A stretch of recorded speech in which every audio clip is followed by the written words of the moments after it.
Tata sons के chairman रतन नवल टाटा का 86 साल की उम्र में निधन हो गया। उनके निधन की जानकारी बुधवार देर रात जारी की गई। वे मुंबई के ब्रीच कैंडी अस्पताल के आईसीयू में भर्ती थे। उनके निधन पर टाटा सन्स के चेयरमैन एन चंद्रशेखर ने कहा, हम अत्यंत क्षति की भावना के साथ रतन टाटा को विदाई दे रहे हैं। समूह के लिए टाटा एक चेयरपर्सन से कहीं अधिक थे। मेरे लिए वे एक गुरु, मार्गदर्शक और मित्र थे। रतन टाटा के निधन पर प्रधानमंत्री मोदी, राहुल गांधी समेत तमाम बिजनेस घरानों ने शोक जताते हुए कहा। प्रधानमंत्री नरेंद्र मोदी ने एक्स अकाउंट पर कहा कि टाटा एक दूरदर्शी बिजनेस लीडर, दयालु आत्मा और एक असाधारण इंसान थे।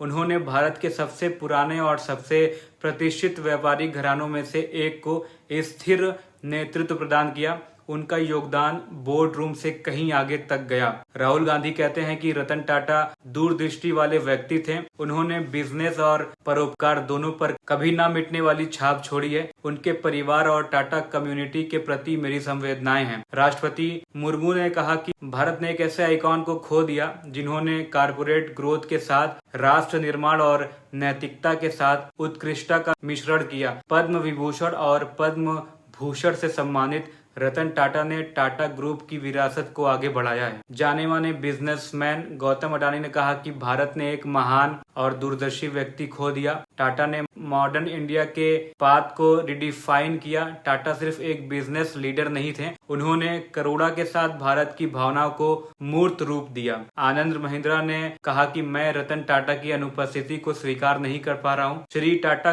को भुलाया नहीं जा सकेगा क्योंकि महापुरुष कभी नहीं मरते। रतन टाटा ने अपने एक्स अकाउंट पर 2 दिन पहले आखिरी पोस्ट करके बताया था कि मैं अपने स्वास्थ्य के बारे में हाल ही में फैली अफवाहों से अवगत हूं और सभी को आश्वस्त करना चाहता हूं कि ये दावे निराधार हैं। मैं वर्तमान में अपनी उम्र और संबंधित चिकित्सा स्थितियों के कारण चिकित्सा जांच करवा रहा हूं। चिंता की कोई बात नहीं है। मैं पूरी तरह से स्वस्थ हूं और जनता और मीडिया से अनुरोध करता हूं कि वे गलत सूचना फैलाने से बचें। आप सबको बता दूं कि रतन टाटा का जन्म 28 दिसंबर 1937 में हुआ था।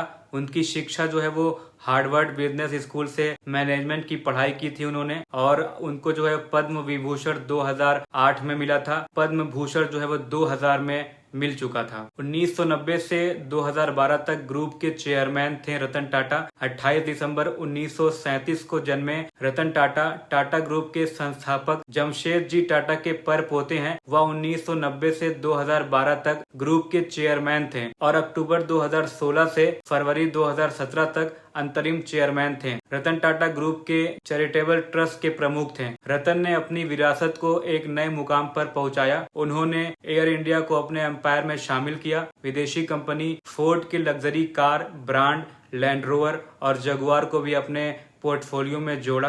रतन टाटा की लाइफ से जुड़े कुछ दिलचस्प किस्से मैं आप सबके सामने साझा करना चाहता हूँ। किस्सा नंबर 1 ये था, फोर्ड को रतन का सबक। बात है 1998 की। टाटा मोटर्स ने देश की पहली स्वदेशी कार टाटा इंडिका लॉन्च की। यह रतन टाटा की ड्रीम प्रोजेक्ट था, लेकिन सफलता नहीं मिली। कंपनी बड़े घाटे में चली गई। टाटा मोटर्स ने 1 साल के भीतर ही अपने कार कारोबार को बेचने का फैसला लिया। 1999 में टाटा ने अमेरिका की बड़ी कार कंपनी फोर्ड के साथ डील करने का फैसला लिया। फोर्ड के चेयरमैन बिल फोर्ड के साथ मीटिंग तय हुई। बिल ने टाटा से कहा, आपने पैसेंजर कार डिवीजन शुरू ही क्यों की जब आपको इस बारे में कोई ज्ञान और अनुभव नहीं था। फोर्ड का कहना था या डील करके वह टाटा पर एहसान ही करेंगे। यह टाटा के लिए बड़ा अपमान था। रतन टाटा ने फैसला लिया कि वे कार प्रोडक्शन यूनिट नहीं बेचेंगे। 9 साल बाद चीजें काफी बदल चुकी थी। साल आया 2008 का। वैश्विक मंदी के उस दौर में अमेरिकी कंपनी फोर्ड दिवालिया होने के कगार पर पहुंच गई। रतन टाटा ने फोर्ड के 2 पॉपुलर ब्रांड जगुआर और लैंड रोवर को $2.3 बिलियन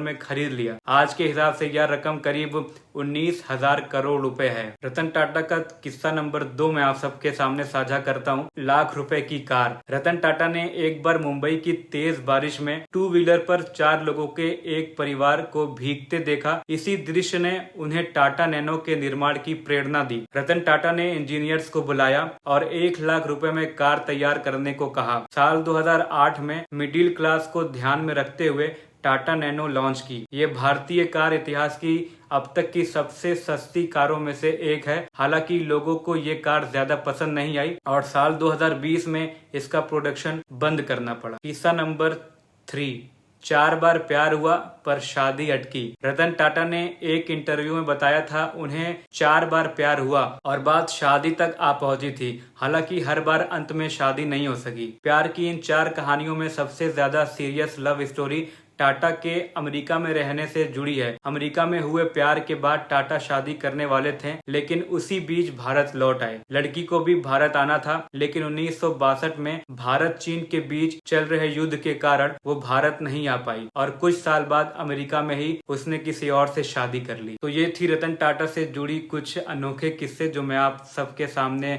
साझा कर रहा था। मिलते हैं किसी नए वीडियो के साथ। इस वीडियो को लाइक करें, शेयर करें और अगर आप सब मेरे चैनल पर नए हैं तो चैनल को सब्सक्राइब करके बेल आइकन को जरूर दबा दें। तब तक के लिए खत्म, टाटा, बाय बाय।